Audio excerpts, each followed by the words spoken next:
The Hate You Give, Chapter 4. That night, Natasha tries to convince me to follow her to the fire hydrant, and Khalil begs me to go for a ride with him. I force a smile, my lips trembling, and I tell them I can't hang out. They keep asking, and I keep saying no. Darkness crawls toward them. I try to warn them, but my voice doesn't work. The shadow swallows them up in an instant. Now it creeps toward me.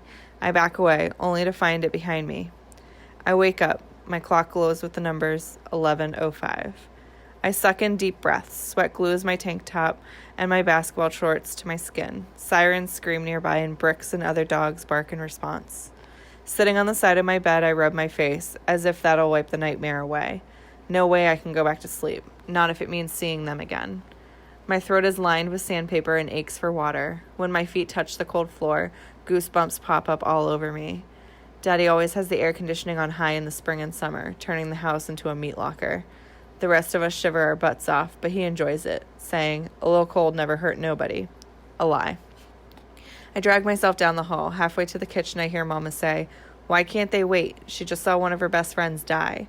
She doesn't need to relive that right now." I stop. Light from the kitchen stretches into the hallway. "We have to investigate, Lisa," says a second voice. Uncle Carlos, Mama's older brother. "We want the truth as much as anyone." You mean y'all want to justify what that pig did?" Daddy says. "Investigate my ass." "Maverick, don't make this something it's not," Uncle Carlos says. "A 16-year-old black boy is dead because a white cop killed him. What else could it be?" "Shh," Mama hisses. "Keep it down." Star had the hardest time falling asleep. Uncle Carlos says something, but it's too low for me to hear. I inch closer. "This isn't about black or white," he says. "Bullshit," says Daddy. "If this was out in Riverton Hills and his name was Richie, we wouldn't be having this conversation." "I heard he was a drug dealer," says Uncle Carlos. "And that makes it okay?" Daddy asks. I didn't say it did, but it could explain Brian's decision if he felt threatened.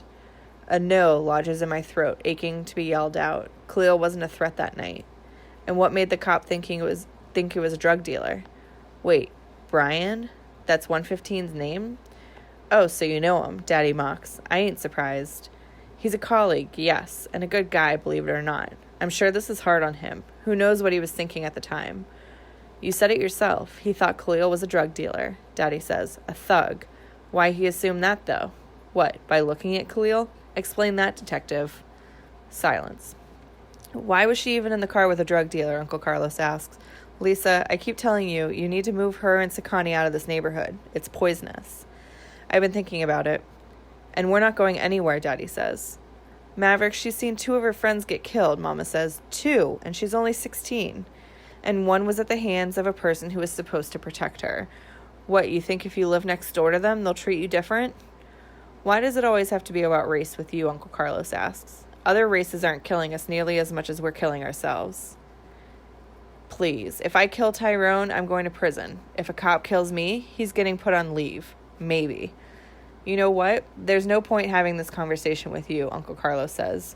"Will you at least consider letting Star speak to the detectives handling the case?" "We should probably get an attorney first, Carlos," Mama says.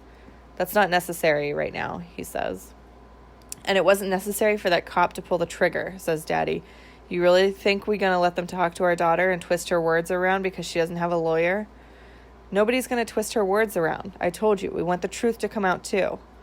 "Oh, we know the truth, and that's not what we want," says Daddy. "We want justice." Uncle Carlos sighs. "Lisa, the sooner she talks to the detectives, the better. It'll be a simple process. All she has to do is answer some questions. That's it. No need to spend money to get an attorney just yet." "Frankly, Carlos, we don't want anyone to know Star was there," Mama says. "She's scared. I am too. Who knows what's going to happen?"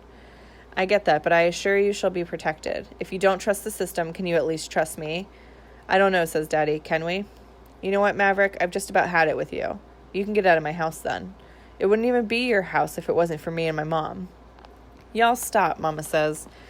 I shift my weight, and goddamn if the floor doesn't creak, which is like sounding an alarm. Mama glances around the kitchen doorway and down the hall, straight at me. "Star baby, what you doing up?" Now I have no choice but to go to the kitchen. The 3 of them are sitting around the table, my parents in their pajamas and Uncle Carlos in some sweats and a hoodie. "Hey, baby girl," he says. "We didn't wake you up, did we?" "No," I say, sitting next to Mama. "I was already awake. Nightmares." All of them look sympathetic, even though I didn't say it for sympathy. I kind of hate sympathy. What are you doing here? I ask Uncle Carlos. Sakani has a stomach bug and begged me to bring him home. And your uncle was just getting ready to leave, Daddy adds. Uncle Carlos's jaw twitches. His face has gotten rounder since he made detective. He has Mama's high yellow complexion, as Nana calls it. And when he gets mad, his face turns deep red, like it is now. I'm sorry about Khalil, baby girl, he says. I was just telling your parents how the detectives would like for you to come in and answer a few questions. But you don't have to if you don't want to, Daddy says. You know what? Carlos begins. Stop, please, says Mama. She looks at me. Munch, do you want to talk to the cops? I swallow. I wish I could say yes, but I don't know. On one hand, it's the cops. It's not like I'll be telling just anybody. On the other hand, it's the cops. One of them killed Khalil. But Uncle Carlos is a cop, and he wouldn't ask me to do something that would hurt me. Will it help Khalil get justice? I ask. Uncle Carlos nods. It will. Will 115 be there? Who? The officer. That's his badge number, I say. I remember it. Oh, no, he won't be there, I promise. It'll be okay. Uncle Carlos's promises are guaranteed. Sometimes even more than my parents. He never uses that word unless he absolutely means it. Okay, I say. I'll do it. Thank you. Uncle Carlos comes over and gives me 2 kisses to my forehead, the way he's done since he used to tuck me in. Lisa, just bring her after school on Monday. It shouldn't take too long. Mama gets up and hugs him. Thank you. She walks him down the hall toward the front door. Be safe, okay? And text me when you get home. Yes, ma'am. Sounding like our mama, he teases. Whatever. You just better text me. Okay. Good night. Mama comes back to the kitchen, pulling her robe together. Munch, your father and I are visiting Miss Rosalie in the morning instead of going to church. You're welcome to come if you want. Yeah, Daddy says. And ain't no uncle pressuring you to go. Mama cuts him a quick glare and then turns to me. So you think you're up for it, Star? Talking to Miss Rosalie may be harder than talking to the cops, honestly, but I owe it to Khalil to pay his grandmother a visit. She may not even know I was a witness to the shooting. If she somehow does and wants to know what happened, more than anybody, she has the right to ask. Yeah, I'll go. We better find her an attorney before she talks to the detectives, Daddy says. Maverick, Mama sighs. If Carlos doesn't think it's necessary just yet, I trust his judgment. Plus, I'll be there with her the entire time. Good thing somebody trusts his judgment, says Daddy. And you really been thinking again about moving? We discussed this already. Maverick, I'm not going there with you tonight. How are we going to change anything around here if we...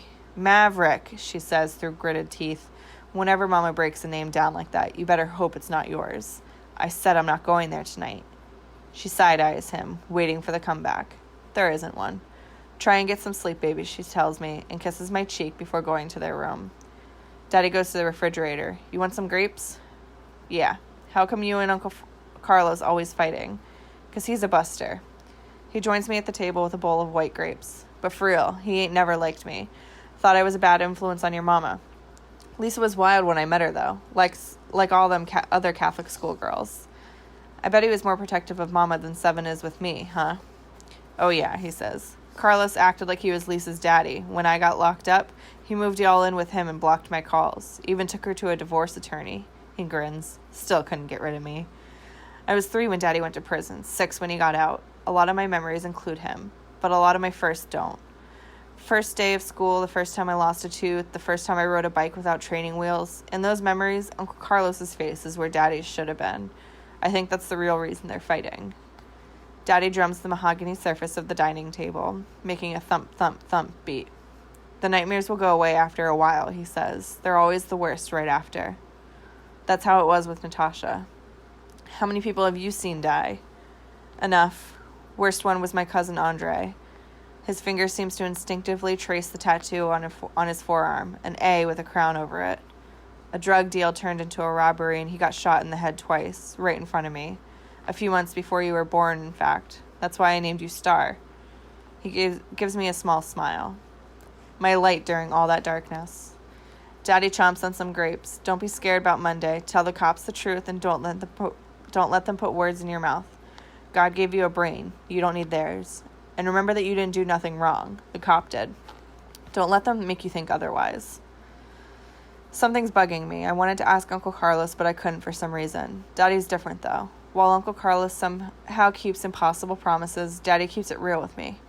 You think the cops want Khalil to have justice, I ask? Thump, thump, thump, thump, thump, thump. The truth casts a shadow over the kitchen. People like us in situations like this become hashtags, but they rarely get justice. I think we all wait for that one time, though. That one time when it ends right. Maybe this can be it. I don't know, Daddy says. I guess we'll find out. Sunday morning, we pull up to a small yellow house. Bright flowers bloom below the front porch. I used to sit with Khalil on that porch. My parents and I hop out the truck. Daddy carries a foil-covered pan of lasagna that Mama made. Sakani claims he's still not feeling good, so he stayed home. Seven's there with him. I don't buy this sick act, though. Sakani always gets some kind of bug right as spring break ends. Going up Miss Rosalie's walkway floods me with memories. I have scars tattooed on my arms and legs from falls on this concrete. One time I was on my scooter and Khalil pushed me off because I hadn't given him a turn. When I got up, skin was missing from most of my knee. I never screamed so loud in my life. We played hopscotch and jump rope on this walkway too. Khalil never wanted to play at first, talking about how those were girls' games. He always gave in when me and Natasha said the winner got a freeze cup, frozen Kool-Aid in a styrofoam cup, or a pack of Nihilators, aka Now and Laters. Miss Rosalie was the neighborhood candy lady. I was at her house almost as much as I was at my own. Mama and Miss Rosalie's youngest daughter, Tammy, were best friends growing up. When Mama got pregnant with me, she was in her senior year of high school, and Nana put her out at the house. Miss Rosalie took her in until my parents eventually got an apartment of their own. Mama says Miss Rosalie was one of her biggest supporters and cried at her high school graduation like it was her own daughter walking across the stage. 3 years later, Miss Rosalie saw Mama and me at Wyatt's. This was way before it became our store. She asked my mom how college was going. Mama told her that with Daddy in prison, she couldn't afford daycare and that Nana wouldn't take care of me because I wasn't her baby, and therefore I wasn't her problem. So Mama was thinking about dropping out. Miss Rosalie told her to bring me to her house the next day and that she better not say a word about paying her. She babysat me and later Sakani the whole time Mama was in school.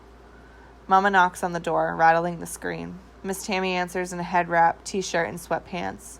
She unhooks the lock, hollering back, Maverick, Lisa, and Star are here, Ma. The living room looks just like it did when Khalil and I played hide and seek in it. There's still plastic on the sofa and recliner. If you sit on them too long in the summer while wearing shorts, the plastic nearly glues to your legs. Hey, Tammy girl, Mama says, and they hug long and hard. How you doing? I'm hanging in there, Miss Tammy hugs Daddy, then me. Just hate that this is the reason I had to come home. It's so weird looking at Miss Tammy. She looks the way Khalil's mama, Miss Brenda, would look if Miss Brenda wasn't on crack. A lot like Khalil. Same hazel eyes and dimples. One time Khalil said he wished Miss Tammy was his mama instead so he could live in New York with her. I used to joke and tell him she didn't have time for him. I wish I never said that. Where you want me to put the lasagna, Tam? Daddy asks her. In the refrigerator if you can find room, she says as he heads toward the kitchen.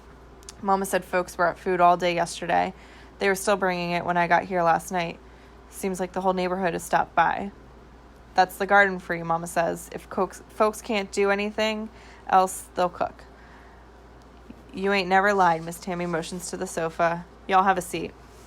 Mama and I sit down, and Daddy comes back and joins us. Miss Tammy takes the recliner that Miss Rosalie usually sits in. She gives me a sad smile. Star, you know, you sure have grown since the last time I saw you. You and Khalil both grew up so... Her voice cracks. Mama reaches over and pats her knee. Miss Tammy takes a deep breath and smiles at me again. It's good to see you, baby. We know Miss Rosalie is going to tell us she's fine, Tam, Daddy says. But how's she really doing? We're taking it one day at a time. The chemo's working, thankfully. I hope I can convince her to move in with me. That way I can make sure she's getting her prescriptions. She sighs through her nose. I had no idea Mama was struggling like she was. I didn't even know she'd lost her job. You know how she is. Never want to ask for help. What about Miss Brenda, I ask. I have to. Khalil would have. I don't know, Star. Bren, that's complicated. We haven't seen her since we got the news. Don't know where she is. If we do find her, though, I don't know what we'll do. I can help you find a rehab facility near you, Mama says. She's got to want to get clean, though. Miss Tammy nods, and that's the problem. But I think this will either push her to finally get help or push her over the edge. I hope it's the former. Cameron holds his grandma's hand as he leads her into the living room like she's the queen of the world in a housecoat. She looks thinner, but strong for somebody going through chemo and all of this. A scarf wrapped around her head adds to her majesty, an African queen, and we're blessed to be in her presence. The rest of us stand. Mama hugs Cameron and kisses one of his chubby cheeks. Khalil called him Chipmunk because of them, but he'd check anybody stupid enough to call his little brother fat. Daddy gives Cameron a palm slap that ends in a hug. "What's up, man? You okay?" "Yes, sir." A big, wide smile spreads across Miss Rosalie's face. She holds her arms out, and I walk into the most heartfelt hug I've ever gotten from somebody who's not related to me. There's not any sympathy in it either, just love and strength. I guess she knows I need some of both. "My baby," she says. She pulls back and looks at me, tears brimming in her eyes. "Went and grew up on me." She hugs my parents, too. Miss Tammy lets her have the recliner. Miss Rosalie pats the end of the sofa closest to her, so I sit there. She holds my hand and rubs her thumb along the top of it. She says, It's like my hand is telling her a story, and she's responding. She listens to it for a while, then says, "I'm so glad you came over. I've been wanting to talk to you." "Yes, ma'am." I say what I'm supposed to. "You were the very best friend that boy ever had." This time I can't say what I'm supposed to. "Miss Rosalie, we weren't as close." "I don't care, baby," she says. "Khalil never had another friend like you. I know that for a fact." I swallow. "Yes, ma'am." "The police told me you were the one that was with him when it happened?" So she knows. "Yes, ma'am." I'm standing on a track, watching the train barrel toward me, and I tense up, waiting for the impact. The moment she asks what happened. But the train shifts to another track. "Maverick, he wanted to talk to you. He wanted your help." Daddy straightens up. "For real?" "Uh-huh. He was selling that stuff." Something leaves me. I mean, I kind of figured it, but to know it's the truth, this hurts. But I swear I want to cuss Khalil out. How could he sell the very stuff that took his mama from him? Did he realize that he was taking somebody else's mama from them? Do you realize that if he does become a hashtag, some people will only see him as a drug dealer? He was so much more than that. "But he wanted to stop," Miss Rosalie said. "He told me, 'Grandma, I can't stay in this. Mr. Maverick said it only leads to two things, the grave or prison, and I ain't trying to see either.' He respected you, Maverick, a lot. You were the father he never had." I can't explain it, but something leaves Daddy too. His eyes dim and he nods. Mama rubs his back. "I tried to talk some sense into him," Miss Rosalie says, "but this neighborhood makes young men deaf to their elders. The money part didn't help. He was going around here paying bills, buying sneakers and mess. But I know he remembered the things you told him over the years, Maverick, and that gave me a lot of faith. I kept thinking if only he had another day, or..." Miss Rosalie covers her trembling lips. Miss Tammy starts for her, but she says, "I'm okay, Tam." She looks at me. "I'm happy he wasn't alone, but I'm even happier you were with him. That's all I need to know. Don't need details, nothing else. Knowing you were with him is good enough." Like Daddy, all I can do is nod. But as I hold Khalil's grandma's hand, I see the anguish in her eyes. His little brother can't smile anymore. So what if people end up thinking he was a thug and never care? We care. Khalil matters to us, not the stuff he did. Forget everybody else. Mama leans across me and sets an envelope in Miss Rosalie's lap. "We want you to have that." Miss Rosalie opens it and I catch a glimpse of a whole lot of money inside. "What in the world? Y'all know I can't take this." "Yes, you can," Daddy says. "We ain't forget how you kept Star and Sakani for us. We weren't about to let you be empty-handed. And we know y'all are trying to pay for the funeral," Mama says. "Hopefully that'll help. Plus, we're raising money around the neighborhood, too. So don't you worry about a thing." Miss Rosalie wipes a new set of tears from her eyes. "I'm going to pay y'all back every penny." "Did we say you had to pay us back?" Daddy asks. "You focus on getting better, all right? And if you give us any money, we giving it right back. God's my witness." There are a lot more tears and hugs. Miss Rosalie gives me a freeze cup for the road, red syrup glistening on the top. She always makes them extra sweet. As we leave, I remember how Khalil used to run up to the car when I was about to go, the sun shining on the grease lines that separated his cornrows. The glimmer in his eyes would be just as bright. He'd knock on the window, I'd let it down, and he'd say with a snaggletooth grin, "See you later, alligator." Back then, I'd giggle behind my own snaggle teeth. Now I tear up. Goodbyes hurt the most when the other person's already gone.